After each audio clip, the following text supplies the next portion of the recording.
My name is Gerardo Meza. I'm a surreal artist here in the Tijuana, San Diego region. I'm a fronterizo.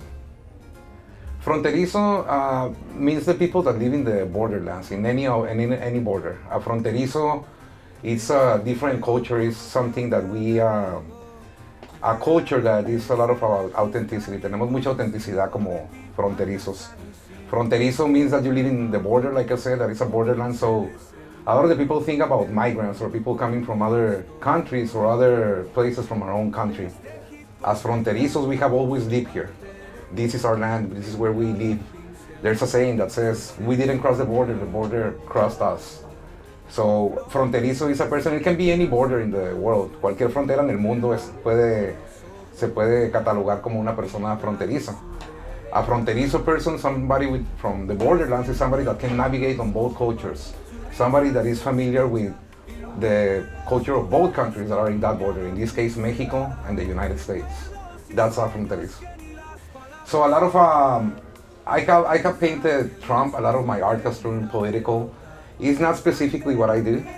Unfortunately, we're going through something with Trump that a lot of people do not agree. And it's the reality that we live. We have lived this as fronterizos, as people from the borderlands. We have lived this for a long time. Right now, everybody thinks they understand the culture. They think that that we're trying to invade country because of everything that Trump is saying. So in my art, I try to reflect him like I see him. I did one where he's building a Lego wall, because we're in San Diego, we have Legoland here, and he's building a Lego wall with a clown nose. So I made that art piece the first time that Trump ran for president, and when he started his speech about the border wall. What a lot of people don't know is that we already have like 3-4 border walls, so we're just spending taxpayers' money building a fourth fence.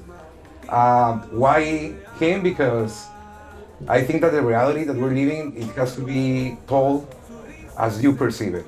And I perceive him as a clown. I perceive him as somebody, there's one called the zombie Trump that I painted too. When I painted that, his speech, his hate speech is something that a lot of people are accepting as the norm. And it's not normal, it's not correct.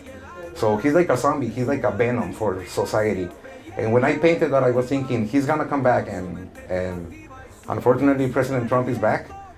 So my art turns a little political when I talk about it, but it's just a reflection, like most of my pieces are a reflection of the reality as I perceive it. So this is the last stream that I did, and I did it at the end of January 2025. January was the first month that Trump was in power, you could say, and it was a very surrealist month. We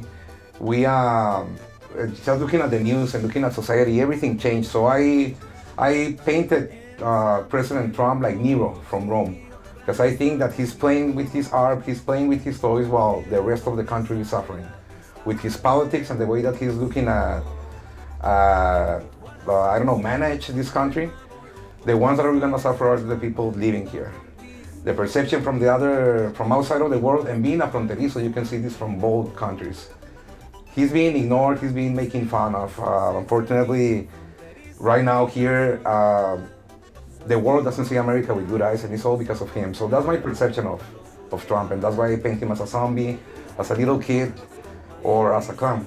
Well, since I was a kid, and the reason that I wanted to be an artist is because I really admire Salvador Dali. So everything started with surrealism, and a lot of my paintings in my early career are just surrealism.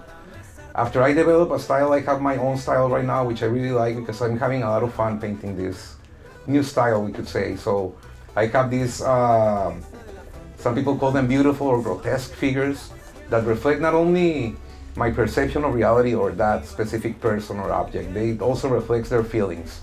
Feelings that sometimes words cannot describe. And I think that's when art comes in.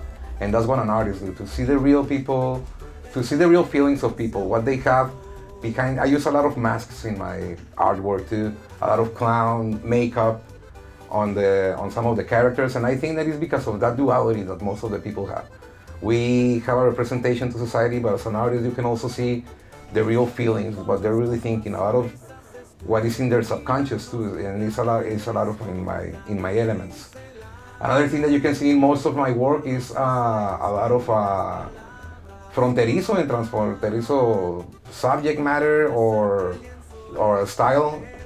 My style has been also described as urban, as influenced by urban art. There's some graffiti influence too on what I do. And the reason that I have those transfronterizo elements in most of my paintings is because I live in the border. I'm a fronterizo. Surrealism started in the late 30s or 40s, I think, and it comes from another art movement called Dadaism. Surrealism is based on, most of the subject matter are dreams. A lot of the literature from Freud also influenced the movement, so a lot of what we see in surrealism, in this style of painting, is stuff that we will not see in our reality, but we see it in our dreams, we see it in our subconscious. It's reality that we have inside our mind. All those colors, all those figures changing or mix of figures is what surrealism is. It's trying to explain what is real, but not from this reality. It's like an alternate reality, and it's and like Freud said in his literature, is also those feelings and those things that we have in our subconscious that really help, that drive people to act the way that they act. So it's that's, to me, that's surrealism. I have an event in Rome, Italy, with Chicanismo Sin Fronteras, which is a Mexican organization that is trying to bring together Mexican Americans from both sides of the border, from both countries. Even though we're all Mexican Americans, the cultures can be different, like the fronterizo culture too. And it's basically the way that we live. It can be different, but we're all the same. So one of the things that I'm focusing, we're gonna go and speak and talk to people about what it means to be a Chicano, what it means to be a fronterizo, what it means to be a Mexican American living in Mexico and living in the United States. That's the future project. There's also possibly a show, an exhibition in New York in the next couple of months. But really, what I like to focus is on my paintings, on my sketches. I think that everything that gets transferred into canvas is stuff that I have on my everyday sketchbook. So I'm really, my priority are still my creations and my paintings. So how do I see my art in the future? What I see, mostly not where I see it, is like, what do I see with my art? I would like for people to look at my art and think. I would like people to analyze the reality, analyze their perception of reality and everything, all those feelings that they have inside of them.